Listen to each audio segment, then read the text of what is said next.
on back to the first MVZ lunch of the semester. And today's is obvious, we'll be doing this by Zoom, but the campus is strongly encouraging people to come back and be in person. And so campus instruction is going to be in person.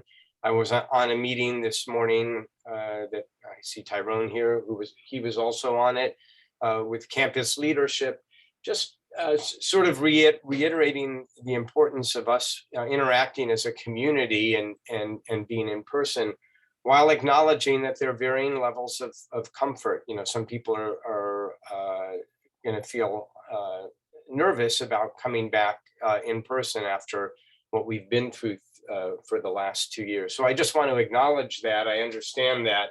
But we are going to proceed next week with MVZ lunch in person. We'll have a Zoom link for those who cannot attend. MVZ lunch is a class, and so we will follow campus protocols and hold the class in person. I'll also remind you that we're not going to allow any eating in the GML or drinking, so everybody will need to be masked according to current protocols. And I sent around the link. If in doubt about what's required, go to the campus website and you can find all of the details, as well as where you can get masks if you want. The Guy Nicolette, the chief health officer for the campus, assures us that most transmission is not in the classroom. Most transmission is in households or in indoor settings where people are eating and drinking. And so if we're all masked and vaccinated and not eating or drinking, of course, the risk is greatly reduced. At the peak, the positivity rate for campus was about 7%, compared with about 20% in Alameda County. And that's attributed largely to the high vaccination rate and compliance with the mask policy. So that's the situation for MVZ lunch going forward. We'll be in the GML next week. We'll also have a Zoom link. And then for subsequent weeks, we'll just follow campus guidelines. Things may change. They have, over the last couple of years, and we'll do whatever is recommended.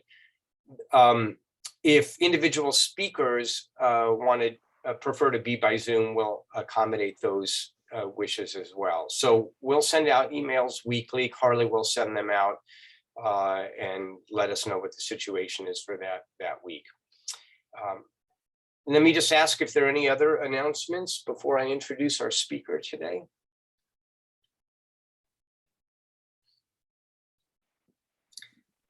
Okay, well, I'm excited to be starting a semester where we're going to be in person shortly, and where the current surge seems to have passed its peak and is on the decline. So we'll all keep our fingers crossed and hope for the best and move forward.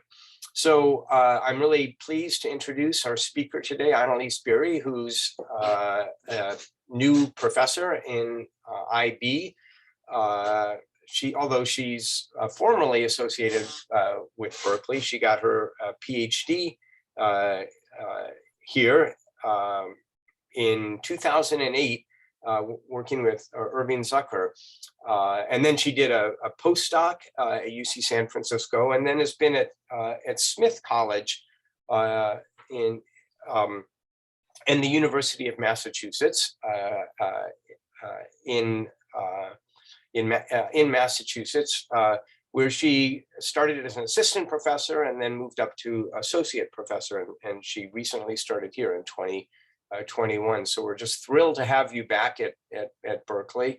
Annaliese has a wonderful record of publishing interesting papers in neurobiology and behavior, focusing on voles and sociality in voles, and some interesting papers on seasonality and sociality, which I find just fascinating.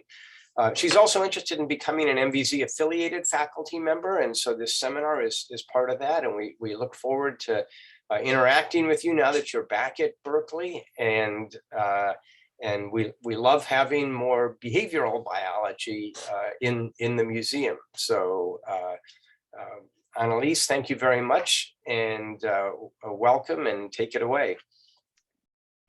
Thank you. I'm going to share my screen and tell me if you can see this slide. Excellent.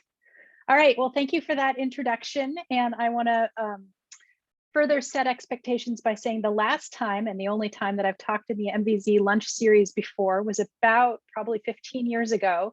And I came and got great ideas from Bill Whitaker on taiga voles, or yellow cheek voles, which we then subsequently went adjacent to a mammalogy conference in Fairbanks out to the field to collect some of these voles. So you may recognize a few of these shady characters from their associations with the MVZ.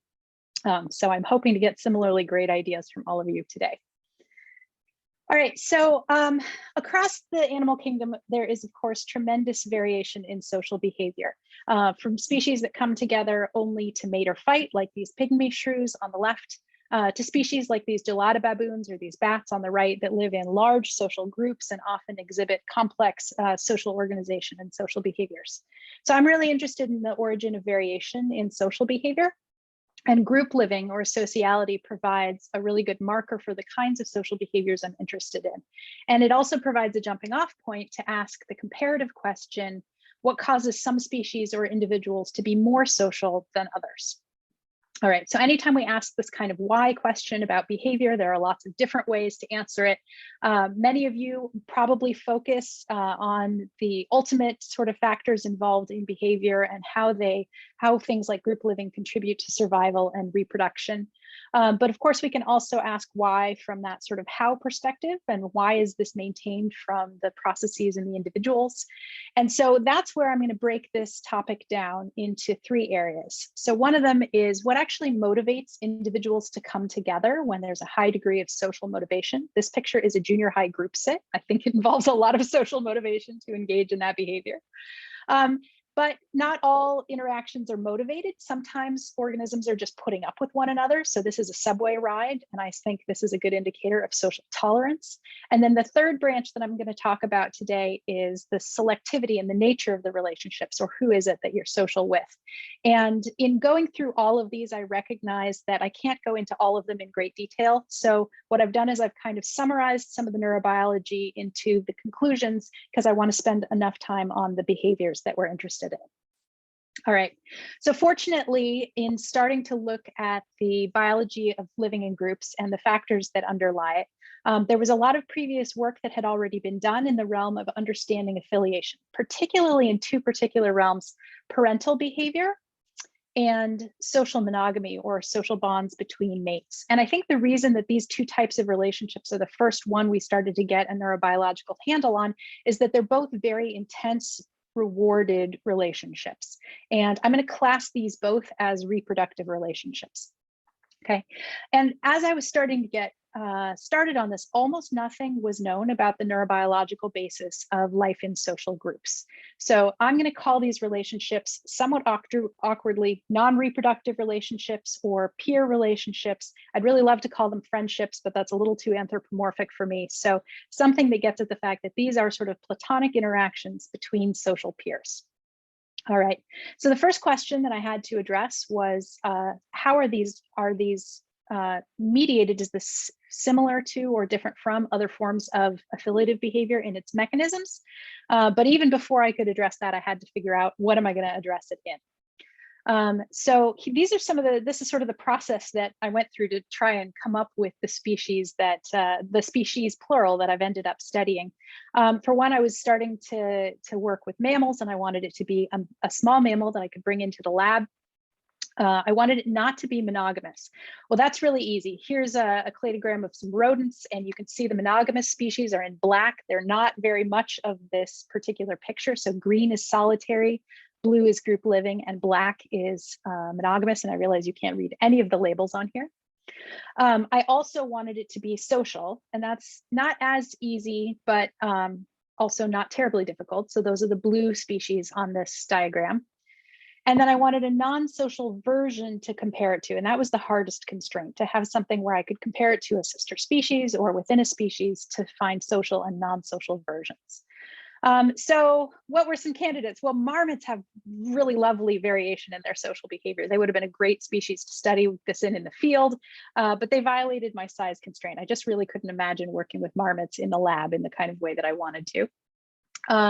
Mongolian pikas are really social, and there's a very territorial pika that lives in the Sierras. They're not rodents, but they are extremely cute and fluffy and small, but they violated a logistics constraint. So that really led me sort of through that process to voles. And voles in particular, I'm going to expand the vole genus here, in particular to meadow voles initially, Microtus pennsylvanicus, which are labeled here as living in groups, but you'll see soon that it's a little more complicated than that.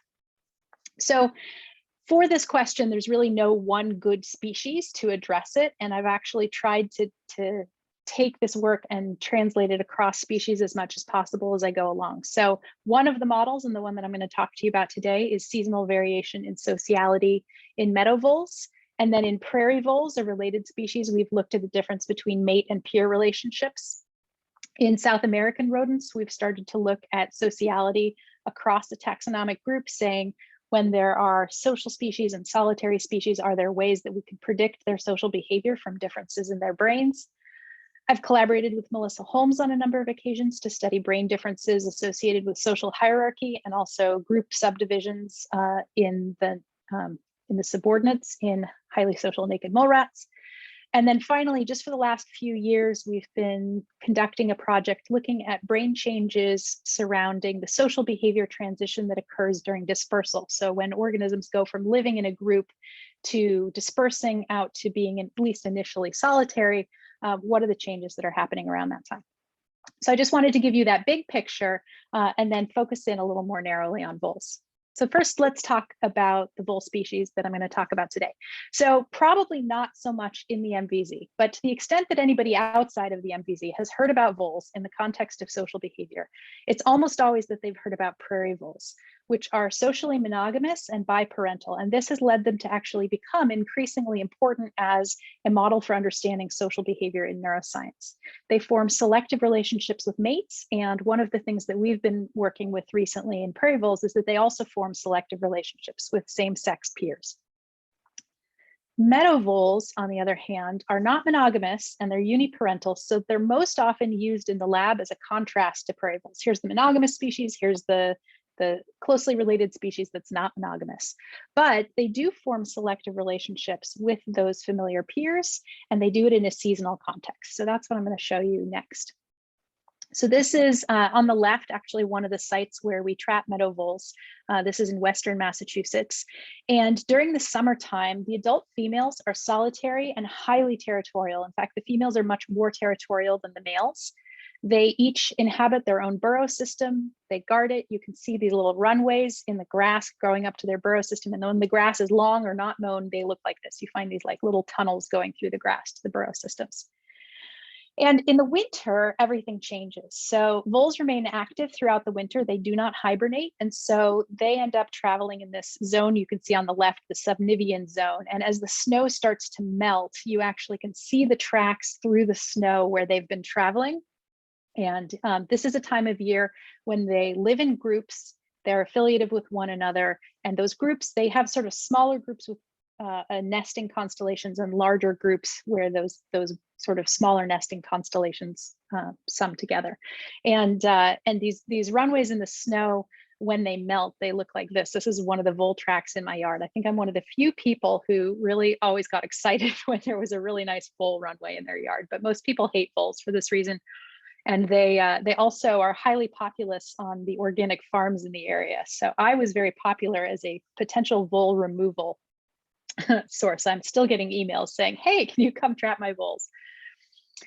All right, so data from the field from Dale Madison, going back to the 80s, they were interested in studying meadow voles because of their population cycles. And Madison in particular, and also William McShay, did this work starting to look at population cycles and then starting to notice these seasonal changes in in social tolerance and spatial organization.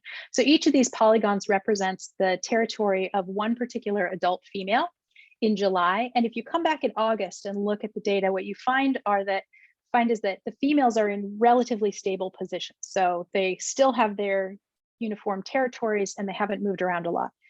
If you come back in December, the picture has changed entirely. Just like I said, they're living in groups at this time of year, they're nesting in groups, and these are the original data that sort of gave rise to that, and then lots of additional studies went into understanding the composition of the groups and the factors that underlie movement into and out of the groups.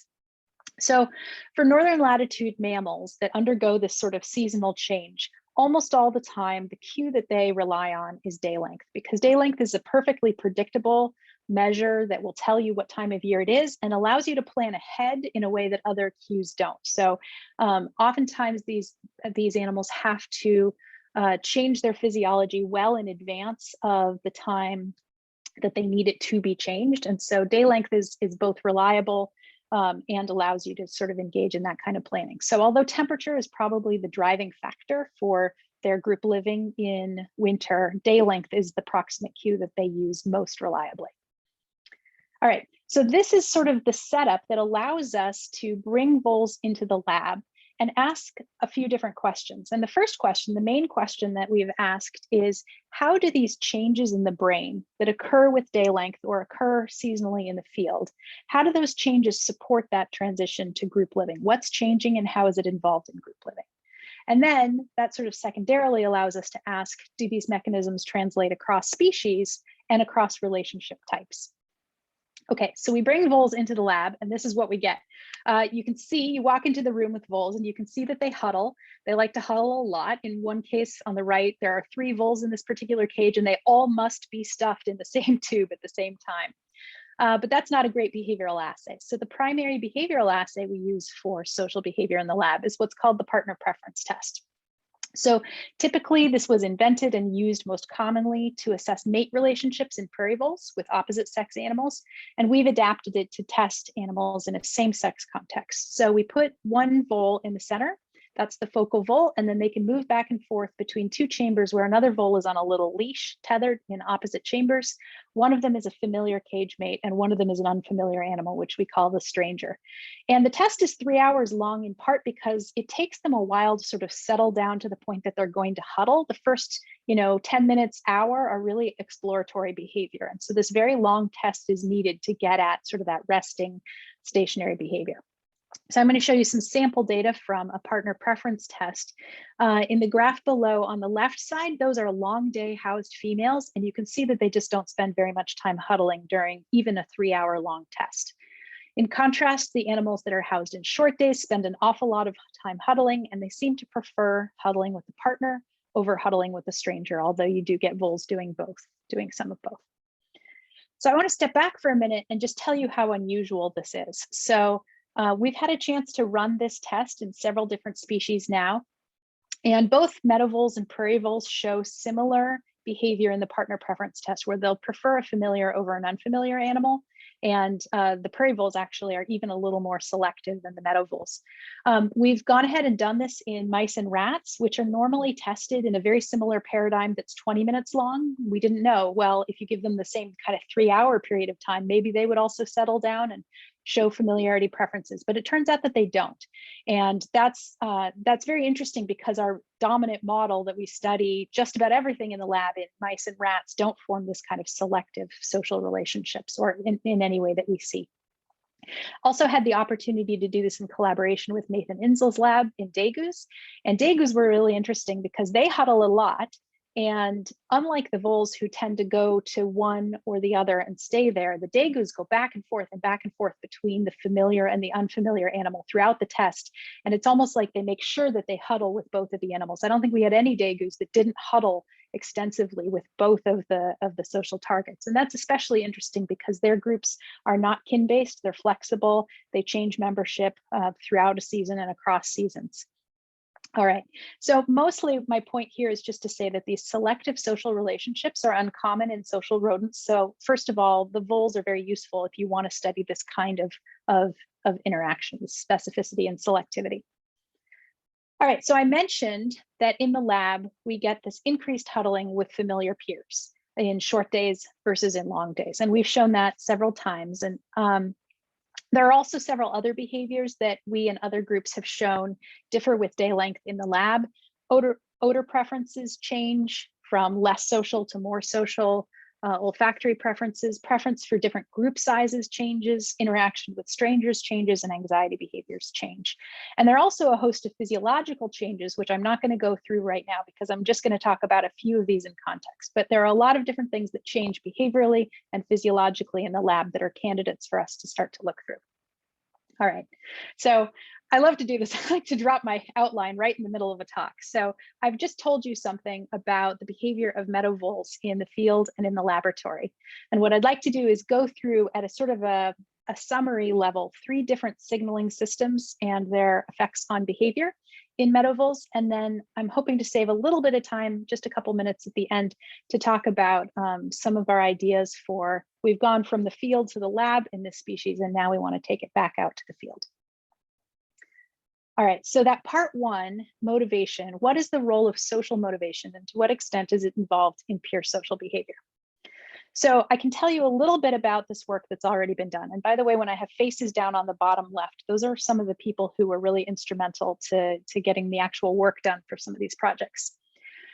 So historically, we know that mate relationships in prairie voles rely on dopamine signaling and also oxytocin signaling, and also the interaction between those two, such that if you block dopamine signaling, particularly at one receptor subtype early or another receptor subtype late, it interferes with social bond formation. We also know from some of my early work with meadow voles that that same thing is not the case in meadow vole peer relationships or those same-sex non-reproductive relationships. And so in starting this project, we wanted to know what's the role of actual social motivation and also start to do some of those contrasts I told you about. So we added prairie vole peers into this scenario so that we could ask, what's the difference between a mate relationship and a peer relationship within the same species? And then also, what's the difference when we conserve relationship type? These are same-sex peer relationships, but then we look across these 2 different species. And I'll just give you a spoiler. The first result that we found was that peer relationships in prairie voles were also dopamine independent. So really only these really strong reproductive relationships require dopamine signaling in order to form that partnership. The peer partnerships seem to form with less of a requirement for dopamine. Then we went ahead and asked, what about social motivation and its role in all 3 of these groups? So how do we measure social motivation? Well, let's start with the partner preference test and why that's not the way to measure it. So in the partner preference test, animals are presented with targets that they can huddle with, but there's no barrier to huddling whatsoever. So for all we know, animals are huddling because they're bored. There's nothing else to do. This animal looks more interesting than an empty chamber. There are definitely species differences in inclination to huddle, but there's no work involved to get over to that partner per se. So the first thing we thought we would do is try just making this test harder. We put in water, we put in maze barriers, we put in spiky rubber horsehair brushes, and none of our easy methods of making this harder worked out. The voles just thought it was all really cool social enrichment. They like to hang out on the spiky things. But we've had a lot more luck with established methods of measuring social motivation, particularly using socially conditioned place preference tests and then operant conditioning using social reward. So I'm just going to tell you about the second one. All right. So in looking back at operant conditioning, not very many studies do this in a social context, but there are a few. Early on, some work in rats showed that male rats are motivated to get access to an estrus female. So they'll lever press or bar press for access. And then the human experimenters would actually deliver a female down through the open top of the cage when the males hit criterion for lever pressing. Alison Fleming's group showed how rewarding maternal behavior is in rats by training mom rats to bar press for delivery of their own pups. And I love this quote from that paper. With each bar press response, a rat pup, rather than a Fruit Loop, was delivered down a gentle chute into the hopper. And I just try to imagine getting that by an IACUC review committee today. But she showed that mom rats are highly socially motivated for access to their pups. They even prefer pups to cocaine during some parts of the postpartum interval. After a while, the pups are boring and she prefers cocaine again. But there's a little window in there where she prefers her pups even to cocaine. Later on, it was shown that aggression is actually a reinforcing behavior. So mice, especially dominant mice who've previously won in a challenge, will actually lever press to get access to other mice to go beat up on them. And that's a very active line of research today, sort of the social motivation involved in aggression. And there have been a handful of other studies that have tried different methods of assessing social motivation. Here's the method that we sort of landed on. So first we trained our voles in a classic operant setup, just with a food reward, in order to first make sure that they could learn to lever press, and then secondly, to make sure that all the voles that we tested in our social operant setup had learned, because not all voles do learn this task. So here the vole is going to check the hopper for some food, press the lever, go get the pellet, press the lever again, go get a second pellet. When I hope I shared sound when I did this, but if not, you don't really need the sound.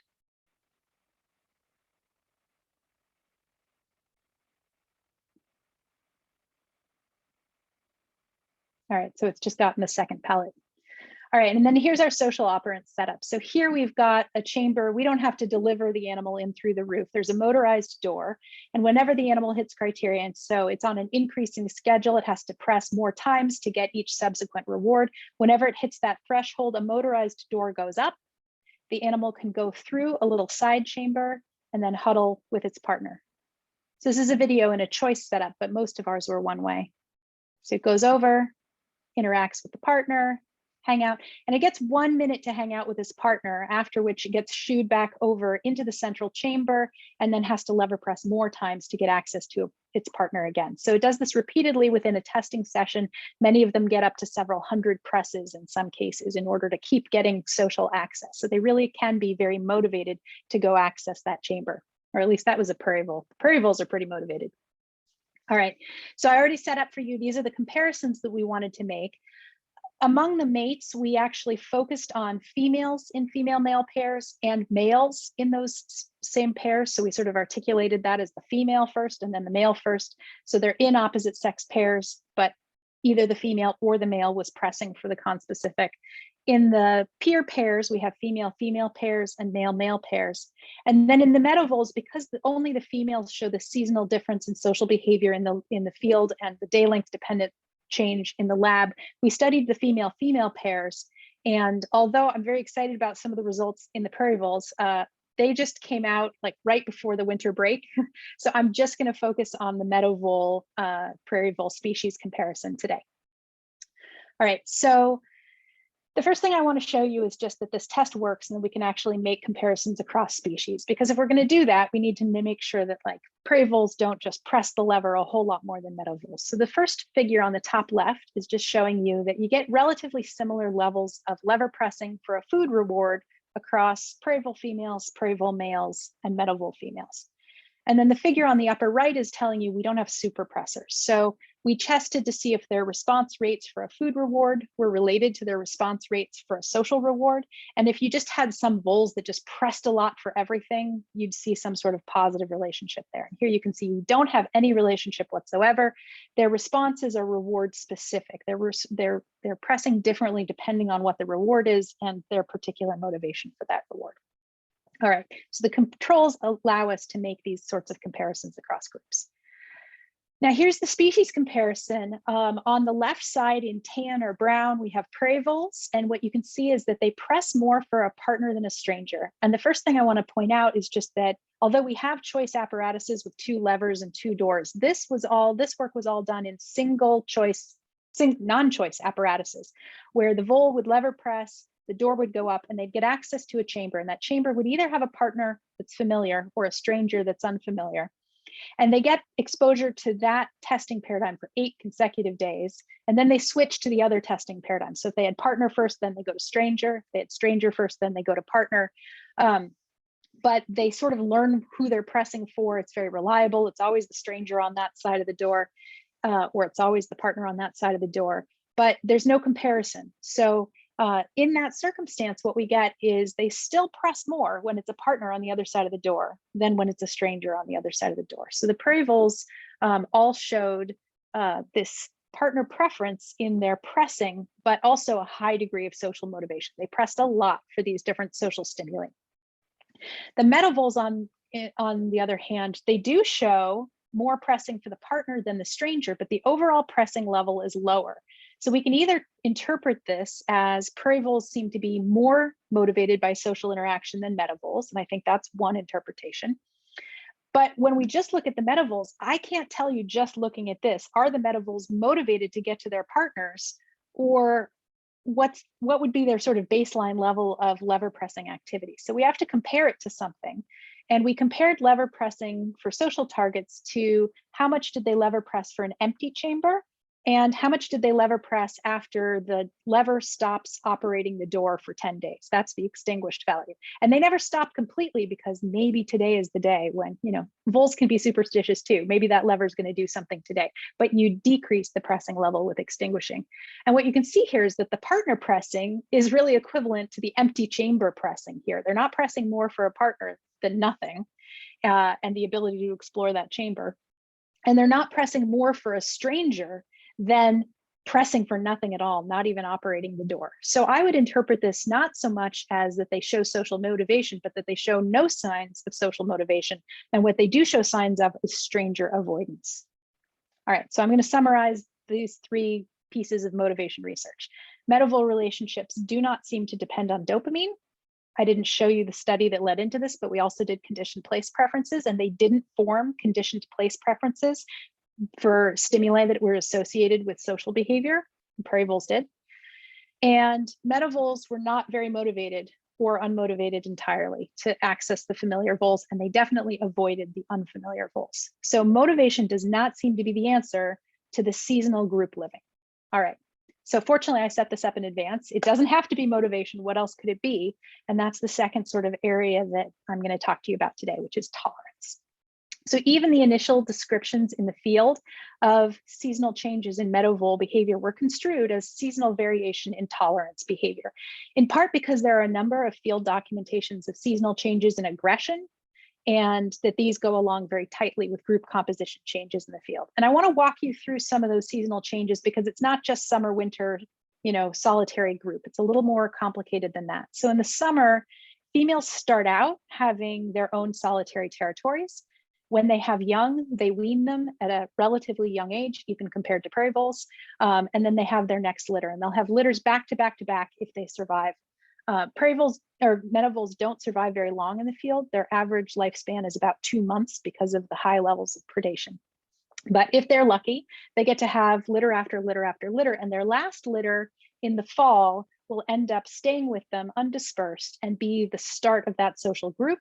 And then immigrant males will come into the group that are unrelated. And that's the first social group that they form. And then what happens is that high predation keeps picking off additional voles. When I'm out trapping voles, I almost always see a hawk fly down and catch one, or something always eats a vole while I'm out there. And then by midwinter, immigration after that predation leads to these very loose mixed lineage groups. So they're not highly selective, they're losing members, they're gaining members, and they have no kin structure whatsoever by the time you get to winter.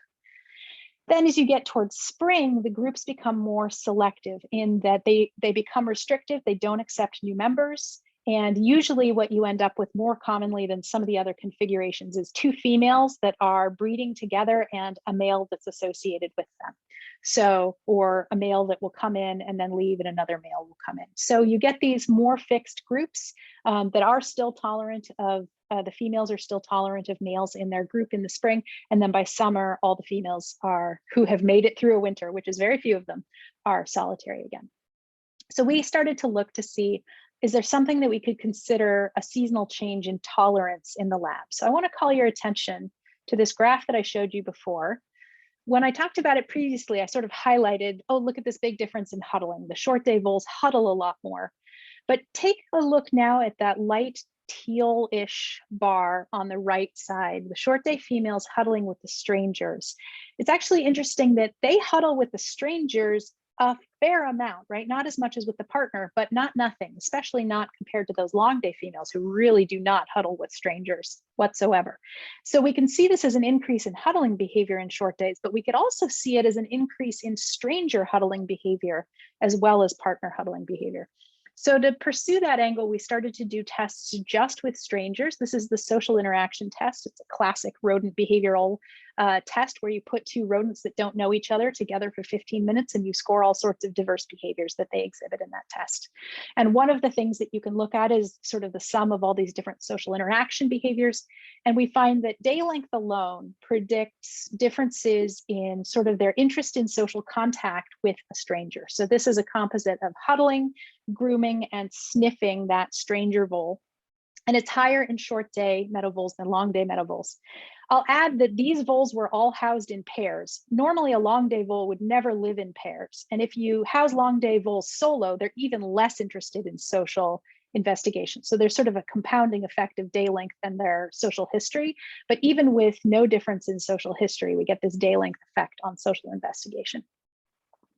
All right, more recently, we've started to do this longer term in more complex housing. So we've built these arenas where they have multiple chambers and they have RFID antennas over the tubes that go between the chambers. And we can track how animals that each have enough space to have their own cage, but don't have to have their own cage, how do they assort themselves in this arena? So we put in 4 stranger voles that are all unfamiliar to each other in long days or in short days. We've run just a few rounds of this now, and these are data just from day 1 of being together with strangers. And you can see that even on the first day where they all avoid each other a fair amount, the short day animals spend more time in social interaction than the long day animals. And then of that time they're spending in social interaction, if we just look at that time and we say, how big is the group they're spending time with, they're also spending time with more animals than the long day animals are. So the real power of this is that we're housing animals in it for multiple days, and we can look at the development of these relationships over time. And so we can plot the social network diagrams. These are from some prairie voles that I put in the apparatus. So it's a totally different study, but we can make these kinds of diagrams and we can plot them over time and look at how they change. So we're looking forward to doing those kinds of analyses as well. All right, so we've got seasonal changes in tolerance, and one of the things that we wanted to investigate is to what extent does social anxiety play into this? And does reduction in anxiety seasonally, is that a factor that promotes group living? So here's one of those areas where I'm going to summarize all the neurobiology in one slide. The first question that we wanted to ask was what changes in HPA axis or stress hormone signaling might support this change. So we looked at levels of corticosterone in both day lengths. We looked at corticosterone binding globulin in both day lengths, and we looked at corticotropin releasing factor type 1 and 2 receptor distributions across both day lengths. And we found that in all 3 cases, it sort of supported the same story. So free cort was higher in long days and lower in short days. And that was in fecal cort metabolites, but then we've more recently also shown this in plasma cort, free plasma cort. Corticosterone binding globulin is higher in short days, which helps take some of that total cort, bind it up, and make there be less available free cort. And we have really striking receptor differences in CRF1 and 2. The cartoon version of this is that CRF1 is associated with higher anxiety, CRF2 is associated with lower anxiety. That's not always the case. But even with that sort of simplification, we find that they change in opposing directions consistent with their sort of most typical role in the brain. So all of this is sort of suggestive that these changes might support reduced anxiety and potentially group living. We also have just started to manipulate stress, and we started with a manipulation that raises cort. It's a brief swim test. Voles are great swimmers, but if you make them swim for a couple minutes, they're like, what the heck is happening, especially if they don't have a beach to get out on. So if you give them a brief stressor, it turns out that it impairs their ability to form a relationship. So that sort of goes along with this idea that increased anxiety or stress is actually getting in the way of relationships. And that's not the case in all circumstances. So if you do these same studies in prairie voles, stress actually impairs bond formation in females bonding with males, but it enhances the rate of bonding in males pairing with females. So those males, if you stress them out, they actually form a bond faster. So it's not a foregone conclusion that stress is going to do one thing or the other. All right, so we've got physiological changes that are consistent with reduced anxiety and avoidance in short days. And of course, our next step is that we'd like to do lots of manipulations of the HPA axis. And we also would like to examine pathways involved in aggression. All right, so especially the pathways involved in aggression and selectivity takes me to part 3. So who do we spend our time with? Just a really brief background on oxytocin. Oxytocin is a neuropeptide. It's also a hormone in peripheral circulation. So it's made in that little green and little yellow nucleus of the hypothalamus, the paraventricular and the supraoptic nuclei of the hypothalamus. And it's projected down into the pituitary where it's released into circulation as a hormone, where it's mostly related to muscle contractions in reproduction. But it's also projected just from these 2 little brain regions. That's the only place that produces or secretes oxytocin, also gets projected into the brain, where it's involved in a number of different social functions, from maternal behavior to social recognition, social bonding, anxiety regulation, lots of different processes, many of which have something to do with social behavior or reproduction. The receptor, unlike the peptide, which is produced in just these 2 regions in every different species and projected to basically the same regions, the receptor's expression differs widely by species. So here I've just given you a little cross section of a random spot in a mouse brain, happens to be this particular section here. And I've chosen it, like I said, semi-randomly, just to show you some of the variety of oxytocin receptor expressions. So these are 6 brains of 6 species that are all in the same genus. And you can see there's dramatic difference in where the oxytocin receptor binding is in these brains. So there are some species where it's absent from the hippocampus, others where there's tons of hippocampal up at the top there, oxytocin receptor expression. And I just show you this to say that while the secretion pattern is largely conserved, the receptors are really variable. And that's the hypothesis for how do you get such rapid evolution of diverse behaviors that are oxytocin dependent is, well, you're not changing the signaling pathway from the peptide perspective, but you really can easily change where do you hear that signal and what does it play into. All right, so what's the role of oxytocin in metabolic social behavior? I probably convinced you with that last slide that I'm going to focus on receptors first, and that is in fact the first question that we looked at. And here again, I'm just going to give you the high-level summary of the neurobiology and show you data for the last of these 3 points. So we've looked to see how does oxytocin receptor density differ across day lengths, and it differs quite a bit. In almost all regions, it increases in winter-like short days, and the density of oxytocin receptors also correlates with individual variation in social behavior. That's the part I find really cool. And in one brain region, it doesn't do it the way you'd think. Oxytocin receptors in the lateral septum, the more you have, the less you huddle. So I'm going to come back to that in a bit. Oxytocin cells, we also have looked at how oxytocin cells are active in response to familiar versus novel social cues. And we found that, in fact, when you pair animals with animals they know versus animals they don't know, you get very different patterns of activation in oxytocin neurons in the hypothalamus.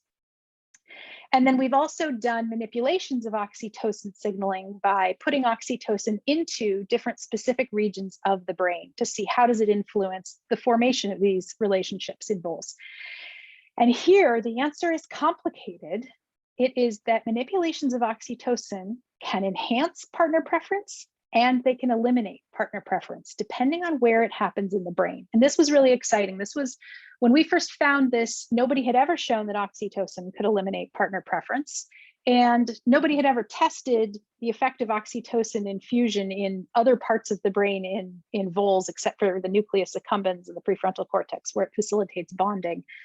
So nobody had looked at the role of oxytocin in selectivity in any other brain regions, and certainly never found that it eliminated it. So that's the data I'm going to show you a little more closely.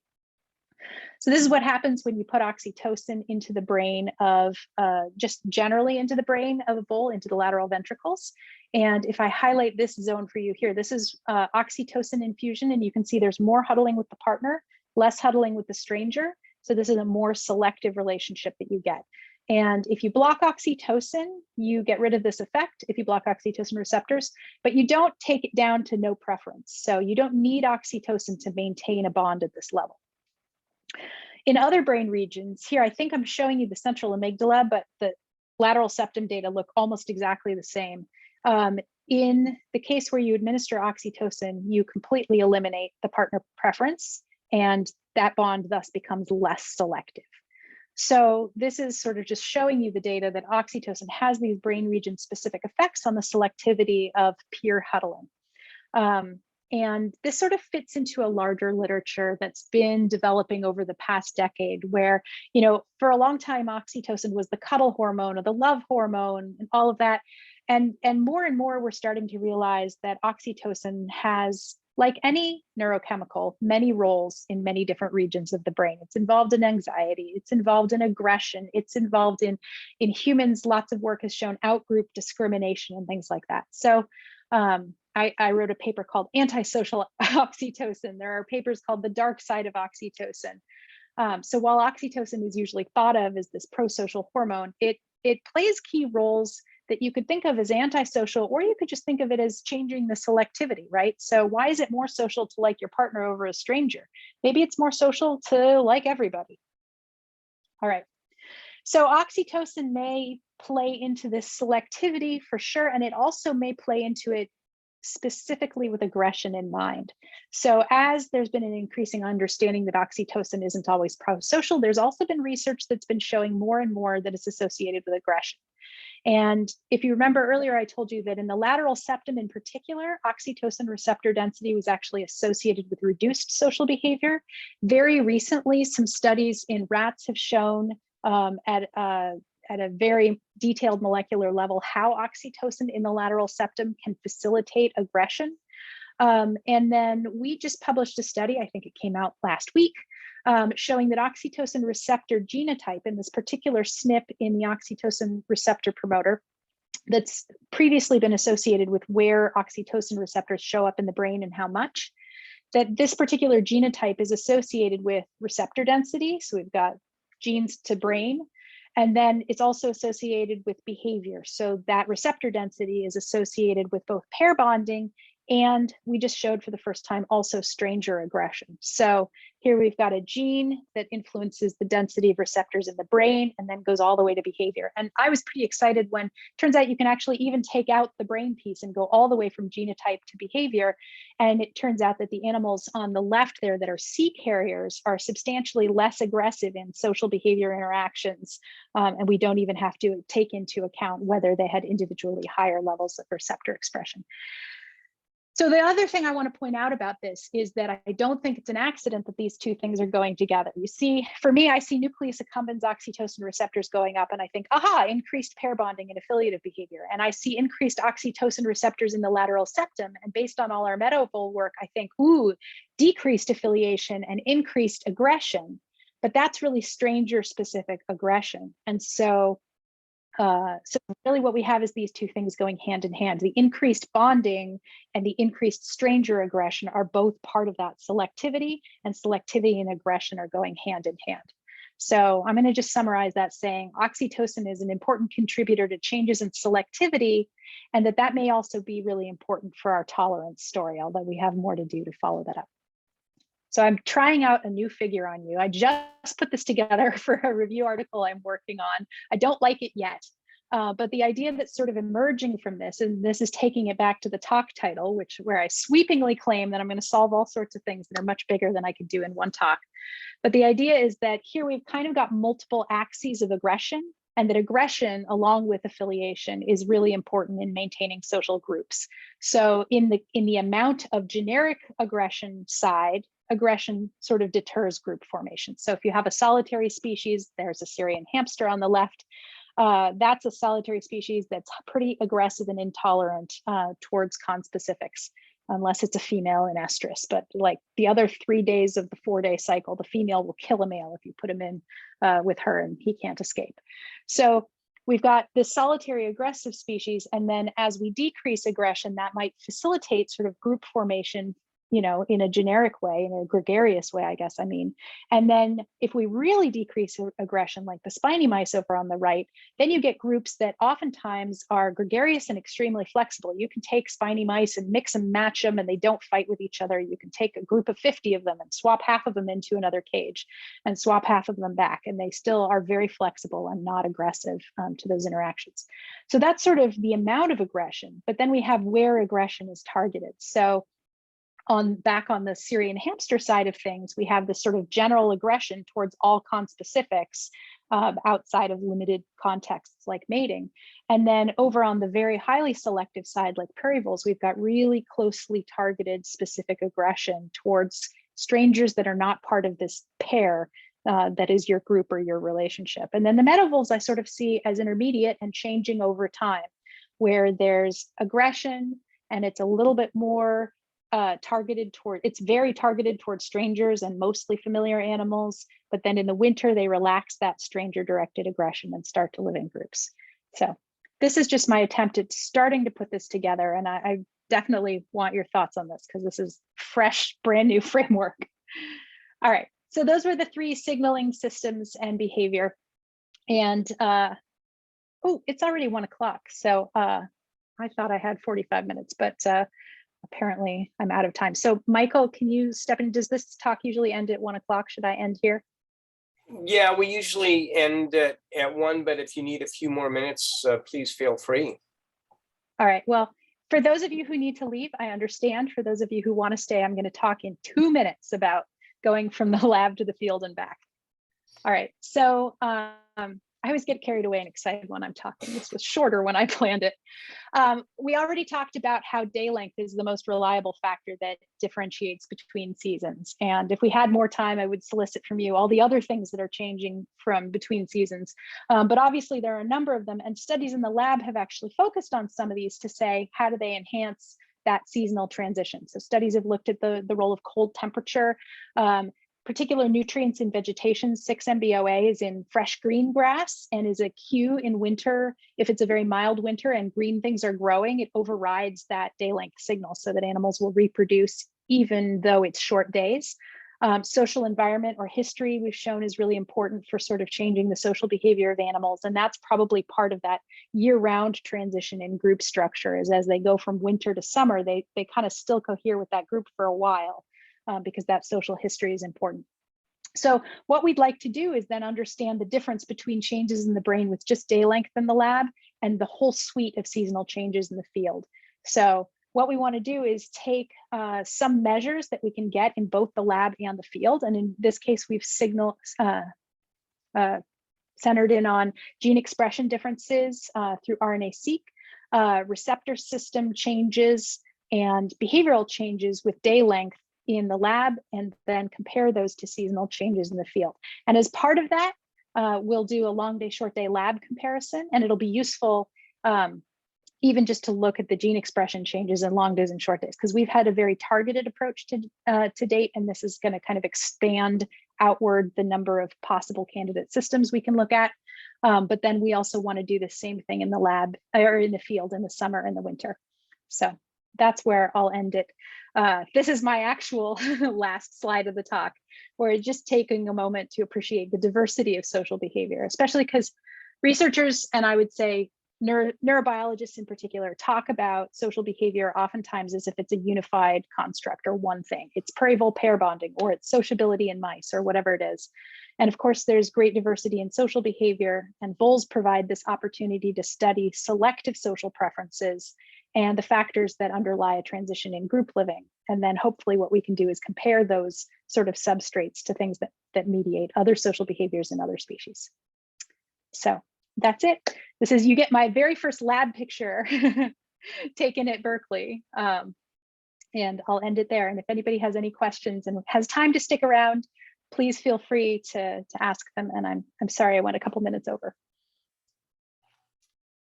Okay, wonderful. Thank you so much. Please join me in thanking Annaliese for a lovely talk.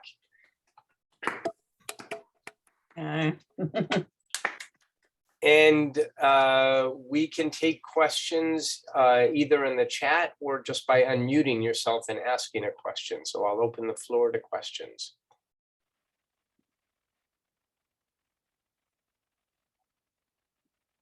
Daniela.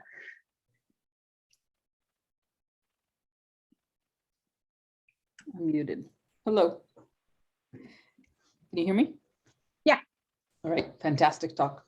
Really, really enjoyed it. I'm wondering if there's a development of the behaviors of the different behaviors and the changes in seasonality throughout the lifetime.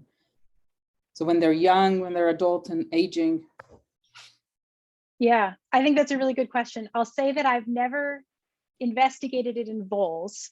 I've done some studies on hamsters where we looked at maternal photoperiodic history, in particular, if mom was rearing, if she was pregnant in short days versus pregnant in long days, and the offspring use that information, even though they're not sensitive to melatonin officially until later in life, they somehow use mom's photoperiod history to change their developmental trajectories. So I would not be at all surprised if that absolutely happens in meadow and I think that kind of gets into a whole different area of questions I find fascinating on developmental trajectories and how they're changed by experience. So I think that would be really neat to look into. The one thing I have tried to do in voles is that, for seasonal mammals, they pay attention to day length as day length is getting shorter. But then in winter, they're hanging out for a while, then they need to regrow. Their reproductive system basically shrinks down. It regresses to this very tiny size. They need to regrow it. They need to start steroidogenesis again. They need to reboot all these processes that take a long time. So if they waited for long days, they would be waiting too long. So they use an internal timer to gauge when to start sort of going back into summer mode. So we did house animals in short days long enough that they should go back into summer mode to see if just by that timer, they were starting to become less social again. And I never finished the experiment because the couple pilot animals I tested were very chummy with each other after like many months of being housed in a pair. They didn't like suddenly start hating each other. And the more I know now, I think that's actually consistent with what happens in the field too. So that's as close as I've gotten, but it would be interesting to do that. Tyrone. Hi, Annaliese, nice talk. I'm wondering if you have any information about the potential stress response in your behavioral test, the stress response of your tethered animal. And in particular, I'm thinking, aren't there data that rodents would move to help a familiar animal that's in stress, but a non-familiar? So I'm wondering if there's any kind of communication of that stress in the tethered animal that might affect the behavior of your focal animal. I'm going to start by saying I don't know because we haven't measured it, but my hunch is that meadow voles don't care as much as other species. So helping behavior, of course, has been shown in rats. Prairie voles show consolation behavior. So if their partners are stressed, they show some emotional contagion of that stress and they'll go soothe their partner and all of that. Kind of going along with the meadow voles have reduced social motivation and higher tolerance. I think they engage in fewer of those consolation behaviors. In fact, I know they engage in fewer consolation behaviors. What I don't know is if they have emotional contagion of stress, because you can get that just for your own benefit, right? If you're seeing someone else being stressed out. So that would be an interesting thing to know. I mean, fortunately, the partner and the stranger are equally stressed. So it probably affects the overall time huddling more than it affects the choice, but it would definitely be interesting to measure. Everything stresses voles. You walk into the room, when we take court measurements and they say you have to get court within 3 minutes of measuring the room, their court is rising within 2 minutes of you entering the room. So yeah, I'm sure it stresses out the voles. We do acclimate them to the tethers so that they calm down and at least they're not, hopping around. They're just sitting there by the time we put in the focal voles. Thank you. Thanks. Annaliese, Yeah. What role does the behavior, and let me back up. You give a choice of a stranger versus a familiar vole. What role does the behavior of those choices play? In other words, is the stranger more aggressive and therefore you want to be avoided, or is it something just because it's a stranger? Yeah, and I have not gotten very much into that, right? Whenever we do these dyadic interactions, it could be the vole let's say it's the social interaction test where you put a vole into a chamber with another vole. It could be the focal vole that's initiating the aggression, or it could be that the stranger is more aggressive. And of course, we measure who's initiating the aggression, but my guess is that it's coming from both parties in that case. And so the partner is going to be, or the familiar animal is probably going to be less aggressive towards the vole than the stranger. It would be really interesting to look at, and we haven't tried this, is if we reused the same sort of stimulus animals repeatedly, and or maybe phenotyped some of them as more aggressive or less aggressive, to see if you get increased huddling with unfamiliar voles that are really docile. Because we definitely have, stranger huddling occurs, and aggression in meadow voles is actually not that pronounced. One of the things that I sort of had stuck in my head as a myth about meadow voles was because they're solitary and aggressive in the breeding season, that they're just sort of aggressive, and that prairie voles, which are known to be lovey-dovey and all of the stuff, would be less aggressive. And then when we started working with both species in the lab, it couldn't have been more wrong. Prairie voles are way more aggressive. And if you put them in a social interaction test, you have to stop the test before 10 minutes because they reach that threshold that you said, if the animals do this 3 times, we're taking them out. They always do that. So the meadow voles, in contrast, a lot of them are not aggressive to each other. So it's pretty rare that we see aggression in those partner preference tests for the meadow voles, but certainly an aggressive stranger is not going to encourage huddling. Yeah, Juan, you have your hand up, or Jack. Great talk, Annaliese. The question's from Jack. Hey, Annaliese, Jack here. Yeah, I was thinking about your summary graphic in terms of characterizing the spectra of aggression levels and also specificity of aggression. And I'm wondering if those two could interact. Could you instead have a morpho space of different combinations of specificity and aggression levels, and what that would look like, if it even makes sense? Yeah, and I also, I started out making this figure sort of saying, okay, there's solitary and then there's different paths by which to get to a group. But of course they do interact. And I think the main thing that I'm trying to separate in my head is how aggression is really in a different role for relationships in different species. So sometimes it's just antagonistic to relationships. The more aggressive you are, the less you're going to hang out with others. But I think especially in the prairie voles, where they are so very highly aggressive, aggression increases when they form social bonds. So they're pretty tolerant of other animals until they form that mate pair. And when they form that mate pair, they become exclusive unless you separate them, in which case they will happily rebond.